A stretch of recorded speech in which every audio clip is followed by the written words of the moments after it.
उन फोटो को डिलीट करो। नैना के गुस्से में ऐसा बोलने पर रोहित सोशल मीडिया से अपनी और नैना की सारी फोटो डिलीट कर देता है।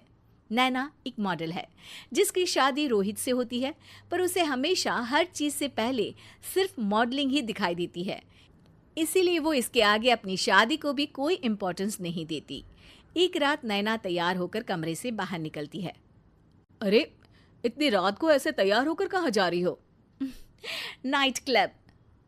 बहू, इस तरह रात भर घर की बहू का बाहर रहना सही नहीं है। ओ प्लीज, ये छोटी थिंकिंग आप अपने पास ही रखें। मेरे प्रोफेशन में night club and parties normal है। ऐसा बोलकर नैना घर से बाहर निकल जाती है और रात भर पार्टी करने के बाद अगली सुबह घर वापस आती है, जहां उसकी सास सुबह सुबह घर की सफाई कर रही होती है। ओहो मम्मी, आप तो बहुत जल्दी उठ जाती है।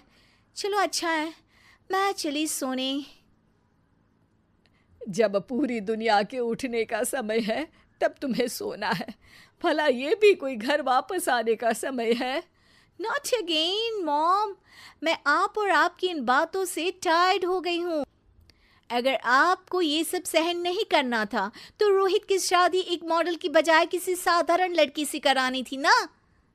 सास को ये सब बोलकर नैना सोने चली जाती है, जिसके बाद वो सीधा शाम को कमरे से बाहर निकलती है तो देखती है कि उसकी सास और रोहित बैठे बैठे खाना खा रहे हैं।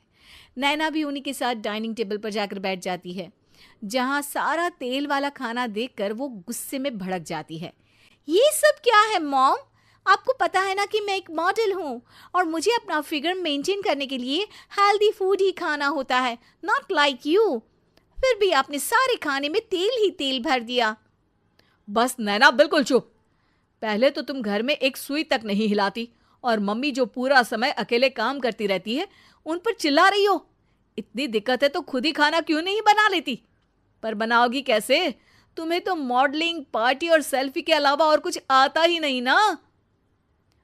मेरे भैया भाभी ने मुझे आज तक किसी काम के लिए नहीं बोला। मैंने जब जो मांगा वो मिला और इन्हें देखो, खाने के नाम पर कितनी बातें सुना दी। बस बहुत हुआ, मुझे अब यहाँ नहीं रहना। नैना गुस्से में तुनकते हुए बैग पैक करके घर छोड़कर अपने भैया के घर पहुंच जाती है, जहां उसकी भाभी खुशी से नैना का स्वागत करती है। अरे क्या बात है नैना, ना कोई खबर ना रोहित साथ में, अचानक कैसे आना हुआ? मैं तो उस घर को हमेशा के लिए छोड़ आई, दोबारा कभी वहां वापस नहीं जाऊंगी। ऐसा बोलकर नैना घर में आकर मजे में सोफे पर बैठ जाती है, जिसके बाद अब वो पूरे ठाठ बाट से अपने मायके में रहने लगती है, जहां उसकी भाभी सारा काम करती और नैना अपने मॉडलिंग प्रोजेक्ट करते हुए बस मौज में बैठकर खाती। नैना, आखिर बताओ तो सही कि तुम्हारे ससुराल में ऐसा क्या हुआ जो तुम्हें घर छोड़ना पड़ा? बस उन्हें मेरा लेट नाइट पार्टी जाना और कोई काम ना करना पसंद नहीं था, तो मैंने वो घर छोड़ दिया और यहाँ आ गई। नैना की बात सुनकर उसकी भाभी हैरानी से उसे देखने लगती है, पर कुछ बोलती नहीं। इसी तरह कुछ समय बीतता है और देखते ही देखते अब नैना के पास मॉडलिंग के प्रोजेक्ट्स आने कम हो जाते हैं, जिससे नैना बहुत परेशान रहने लगती है। ऐसा कैसे हो सकता है? मैं इतनी सुंदर मॉडल हूं तो फिर भी मुझे काम क्यों नहीं मिल रहा? देखो नैना, काम में ऐसे उतार चढ़ाव तो आते ही रहते हैं। आज नहीं तो कल तुम्हें इससे भी अच्छा काम मिलेगा। तब तक अगर तुम चाहो तो घर में खाली बोर बैठने से अच्छा है कि मेरी मदद कर सकती हो। नैना पहले तो घर के काम का नाम सुनकर नाक चढ़ाती है, लेकिन फिर कुछ दिनों तक कोई काम न होने पर बोर होकर अपने आप भाभी की मदद करने पहुंच जाती है। इसी तरह धीरे धीरे उसकी भाभी नैना को घर का काम करने के साथ सारा खाना बनाना भी सिखा देती है। एक रात नैना और उसके भैया भाभी साथ बैठकर डिनर कर रहे होते हैं। पता है, आज का सारा खाना नैना ने बनाया है, मैंने तो बस आज थोड़ी सी ही मदद की है।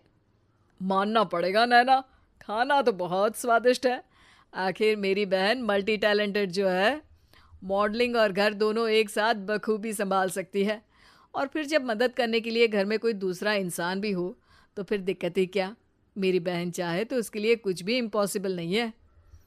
भैया की बात सुनकर नैना को अपनी सास और रोहित की याद आ जाती है। भैया, मम्मी और रोहित ने कभी मुझे मॉडलिंग करने से रोका नहीं। वो तो हमेशा हर चीज़ अकेले संभालते आए हैं और मैं हर काम खराब करती रही। मम्मी पूरा घर अकेली संभालती है और मुझसे बस थोड़ी मदद की उम्मीद करती है, पर उसकी जगह मैं उन्हें उल्टा बोलती रही। गलती मेरी है भैया, मुझे अपने ससुराल वापस जाना चाहिए। जानकर खुशी हुई बहना कि अब मेरी छोटी सी बहन समझदार भी हो गई है। इसके बाद नैना अपने ससुराल वापस आकर रोहित और अपनी सास से माफ़ी मांगती है और बाद में खुशी खुशी अपना मॉडलिंग और घर संभालते हुए ससुराल में रहने लगती है।